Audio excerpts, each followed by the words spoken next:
तारीख थी 22 मई 2023। बिहार के गोपालगंज जिले का गांव है लाड़पुर। लाड़पुर गांव में एक मछली व्यापारी रहते हैं मोहम्मद मियां। उनकी गोली मार करके हत्या कर दी जाती है और जब यह हत्या की जाती है उस समय वो अपने घर के दरवाजे के जो बाहर का जो हिस्सा होता है उसमें एक चारपाई पर वो सो रहे थे। उनकी जो पत्नी और जो बच्चे होते हैं वो घर के भीतर मौजूद होते हैं, लेकिन वो चीखते रहते हैं, चिल्लाते रहते हैं, घर के भीतर से कोई बाहर नहीं आता है। और जो हत्यारे होते हैं वो गोली पहले गला दबाने की कोशिश करते हैं, फिर गोली मारते हैं। काफ़ी देर तक वो जिंदा भी रहते हैं, लेकिन कोई उन्हें बचाने नहीं आता है और अस्पताल ले जाने के लिए भी कोई बाहर नहीं आता है। जब ये बात गांव में फैली और घर के अन्य परिवार वालों को पता चली तो पुलिस को इसकी सूचना दी जाती है। पुलिस मौके पर आती है और जब जांच करती है तो उसका पहला संदेह उसकी पत्नी पर जाता है। सवाल ये उठता है कि आखिर उसकी पत्नी पर पुलिस को पहला संदेह क्यों हुआ। आज के डीएनएम शो में हम आपको एक ऐसी पत्नी की कहानी बताएंगे कि जिसने अपने एक प्रेमी के साथ मिलकर के भाड़े के हत्यारों से अपने पति की हत्या करवा दी। और वो जो औरत होती है वो 6 बच्चों की माँ होती है। आखिर क्यों उसने अपने पति की हत्या करवाई। नमस्कार, आदाब, आप देख रहे हैं डीएनएम शो। डीएनएम शो में हम अपराध की सच्ची कहानियाँ आपके सामने लेकर के हाजिर होते हैं। अगर आपको हमारी कहानी पसंद आती है तो हमारे इस चैनल को सब्सक्राइब कीजिए और इस कहानी को ज़्यादा से ज़्यादा लोगों को शेयर कीजिए। दरअसल जो मोहम्मद मियां होते हैं वो करीब 20-22 साल पहले दुबई अपने काम के लिए जाते हैं। दुबई से उनका कभी कभार गांव पर आना जाना होता है और इस दौरान इन 22 सालों में उनके 6 बच्चे होते हैं। उनकी जो पत्नी होती है वो जब कभी भी दुबई से आते हैं उनके साथ रहती है। उनको कभी ये महसूस नहीं होने देती है कि उसका किसी और के साथ अफेयर है। लेकिन आपको बता दूं कि जब वो दुबई जाते हैं उसी दुबई जाने के दौरान उनकी पत्नी की जो मुलाकात है नूरजहां खातून की, वो एक नौशाद आलम नाम के एक व्यक्ति से होती है जो वहीं बगल का रहने वाला होता है।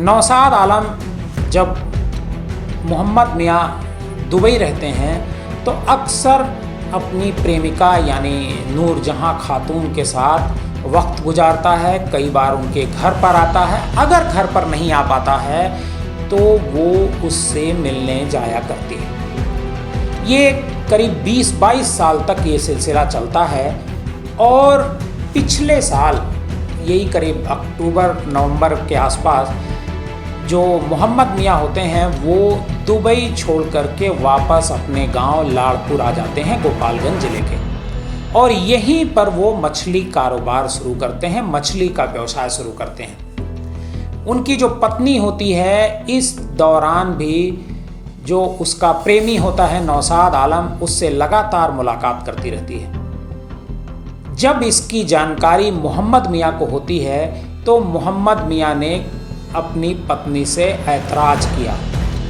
लेकिन जो नूरजहां खातून होती है वो कहती है कि नहीं, हम अब तुम्हारे साथ नहीं बल्कि उसके साथ रहेंगे। मतलब जो नौशाद आलम होता है उसके साथ रहने की वो जिद करने लगती है। इस बात को लेकर के दोनों में मारपीट होती है और मोहम्मद मियां अपनी पत्नी को खूब मारते पीटते हैं। ये सिलसिला अब हर रोज का हो चला था। दोनों के बीच विवाद होता है, मारपीट की घटना होती है, लेकिन जो नूरजहां खातून होती है उस पर कोई असर नहीं होता है। वो अपने प्रेमी नौशाद आलम से मुलाकात छोड़ती नहीं है। जब भी उसको मौका मिलता वो उसके साथ घूमने निकल जाती, उसके घर पर चली जाती या और कहीं भी मुलाकात होती है। इसी बीच मई के पहले हफ्ते में एक बड़ी घटना होती है, जिस दिन मोहम्मद मियाँ अपनी पत्नी नूरजहां खातून को खूब मारते पीटते हैं। उसी दिन जो नूरजहां खातून होती है वो शाम को अपने प्रेमी नौशाद आलम से मिलती है और मिल करके उसको बताती है कि अब अगर हम दोनों को साथ रहना है तो इसको हर रास्ते से हटाना पड़ेगा, मतलब मोहम्मद मियाँ की हत्या करनी पड़ेगी। नौशाद आलम इसके लिए पहले तो विचार करता है, विचार करने के बाद योजना बनाता है कि आखिर कैसे इसकी हत्या की जाए कि हम लोगों का नाम भी ना आए और कोई जानकारी इस बारे में ना होने पाए। नौशाद आलम इस ऊहापोह में रहता है, तभी उसकी मुलाकात मंसूर आलम और परवेज आलम नाम के दो व्यक्तियों से होती है, जिसके बारे में ये कहा जाता है कि ये दोनों कॉन्ट्रैक्ट किलर होते हैं। उन दोनों ने जो सौदा तय होता है कि इसको 1 लाख रुपए और पिस्तौल खरीद करके दी जाएगी और उसका मर्डर कर दिया जाएगा। पहले 1 लाख रुपए एडवांस जो है नौशाद आलम और जो उसकी प्रेमिका नूरजहां खातून होती है वो दोनों ने मंसूर आलम और परवेज आलम को देते हैं और दोनों फिर एक पिस्तौल खरीदते हैं जो और जिंदा कारतूस और मोबाइल ये सब खरीदते हैं और ख़रीद करके फिर उसके बाद इंतज़ार करते हैं कि कब नूरजहां खातून हरी झंडी देती है तब जा कर के उसकी किलिंग कर दें।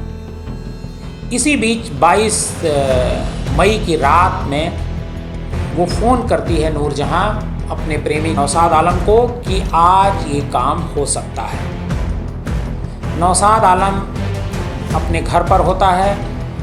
मंसूर आलम, परवेज आलम जो कॉन्ट्रैक्ट किलर होते हैं, ये दोनों मौके पर पहुंचते हैं और उससे पहले जो नूरजहां खातून होती है उसको फ़ोन मिलाते हैं, क्योंकि नूरजहां खातून ये चाहती थी कि जब उसका मर्डर हो तो उसका फ़ोन ऑन हो और वो अपने पति की चीखें सुनती रहे। उसका फ़ोन ऑन रहता है और जब वो गोली मारते हैं, गला दबाने की पहले कोशिश करते हैं, उसी दौरान जो सामने उसका घर होता है, जिस दरवाजे के बाहर चारपाई लगा करके सो रहा होता है, उस घर की खिड़की से जो नूरजहां खातून है वो अपने पति की चीखें सुन रही थी और देख रही थी कि किस तरीके से जो सुपारी किलर मंसूर आलम और परवेज आलम उसके पति की हत्या कर रहे हैं। जब पुलिस जो है इस मामले का पर्दाफाश करती है तो उसने ये खुलासा किया। पुलिस कहती है कि नूरजहां चाहती थी कि उसका पति जब मारा जाए, चीखे चिल्लाए, तो वो खुद देखे और उसको सुने। नूरजहां का इस मामले में कहना है, जब उसकी गिरफ्तारी हुई, इस मामले में 4 लोग गिरफ्तार किए गए। नूरजहां जो दोनों कॉन्ट्रैक्ट किलर हैं और नौशाद आलम, कॉन्ट्रैक्ट किलर मंसूर आलम और परवेज, इन चारों की जब पुलिस ने गिरफ्तारी की तो जो नूरजहां है उसने भी अपनी कहानी बताई, उसने भी अपना दर्द बताया। नूरजहां ने बताया कि उसका पति उसे पत्नी की तरह नहीं ट्रीट करता था और अक्सर उसके साथ मारपीट के हरकतें करता था। इससे नाराज होकर के एक दिन वह पति से नूरजहां ने कहा कि वो अपने बच्चों के साथ नौशाद के साथ रहेगी। इसी दिन से विवाद की शुरुआत हुई और मर्डर जैसी योजना की प्लानिंग बनाई गई। आज की हमारी ये कहानी आपको कैसी लगी, हमें कमेंट बॉक्स में जाकर ज़रूर बताइएगा।